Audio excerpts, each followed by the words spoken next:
अनुराग कश्यप ने जब बॉलीवुड को टॉक्सिक कहा तो उन्होंने लाखों दबी हुई आवाजों को शब्द दिए।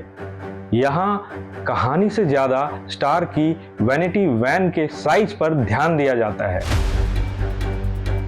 हमारे घर के बड़े बुजुर्ग आज भी फिल्मों में ऋषिकेश मुखर्जी वाली सादगी और संस्कारों की गर्माहट को ढूंढते हैं, लेकिन उनको मिलता है सिर्फ सुर जिनमें जज्बात गायब है।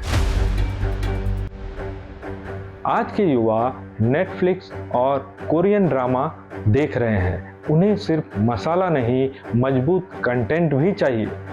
कहानी में दम नहीं तो आज के युवा स्किप बटन दबाने में बिल्कुल भी देर नहीं लगाता। नमस्कार, मैं अचिंत, आप सभी का स्वागत है यूनि7 वाइब्स में। दोस्तों, क्या आपने कभी गौर किया है जिस माया नगरी के पीछे पूरी दुनिया पागल थी, आज उसी के सबसे बड़े सितारे वहां से भाग क्यों रहे हैं? 2024 से लेकर अब तक का दौर बॉलीवुड के लिए किसी डरावने सपने से कम नहीं है। एक तरफ अरिजीत सिंह जैसे सुरों के बादशाह और दूसरे तरफ अनुराग कश्यप जैसे विजनरी डायरेक्टर अलविदा कह रहे हैं, तो दूसरी तरफ अक्षय कुमार और अजय देवगन जैसे दिग्गजों की फिल्में बॉक्स ऑफिस पर पानी मांग रहे हैं।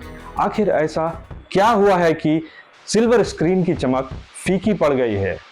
क्या बॉलीवुड का जादू खत्म हो रहा है या ये किसी बड़े तूफान की आने के पहले की शांति है? अगर हम इन कलाकारों के एग्जिट को गौर से देखें तो यह रिटायरमेंट नहीं बल्कि एक साइलेंट रिविलियन है। बॉलीवुड के गलियारों में छिपे इनके कड़वे सच ये हैं: साउथ का स्वैग और जड़ों की तलाश।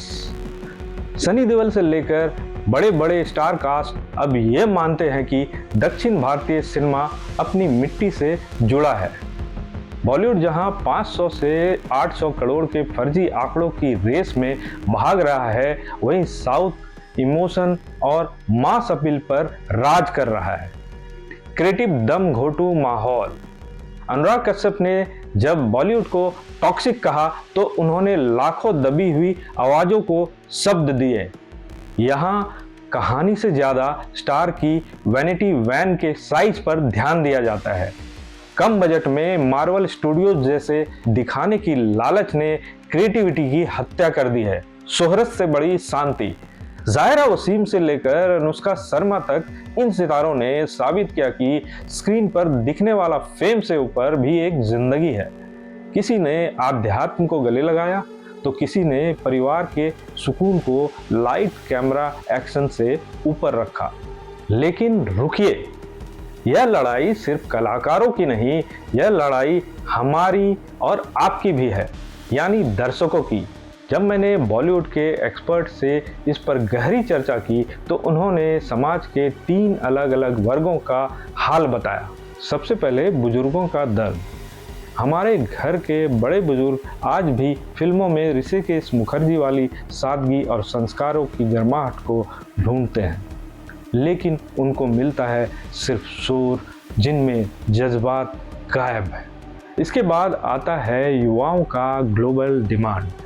आज के युवा नेटफ्लिक्स और कोरियन ड्रामा देख रहे हैं। उन्हें सिर्फ मसाला नहीं, मजबूत कंटेंट भी चाहिए।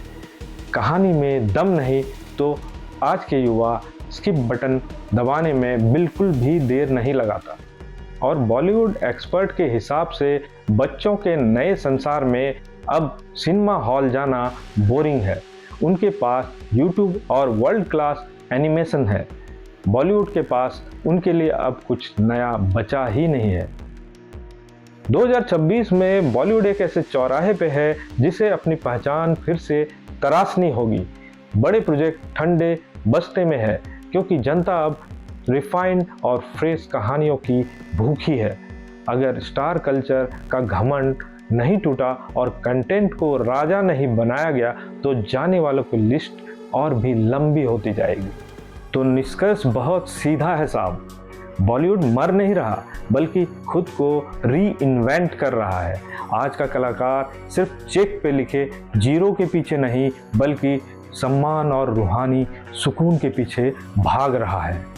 सिनेमा का चेहरा बदल रहा है और शायद यह बदलाव जरूरी भी था। अब सवाल आपसे है, क्या आपको लगता है कि बॉलीवुड को अपने जड़ों की तरफ वापस लौटना चाहिए? अपने राय नीचे कमेंट्स बॉक्स में जरूर लिखें, हम हर कमेंट पढ़ते हैं। आज के यूनी7 स्पेशल एपिसोड में बस इतना ही। अगर आपको वीडियो पसंद आया हो तो लाइक और शेयर करना ना भूलें। मैं आपसे विदा लेता हूं अगले धमाकेदार कंटेंट की तैयारी में। तब तक देखते रहें यूनी7 वाइब्स। Bye bye.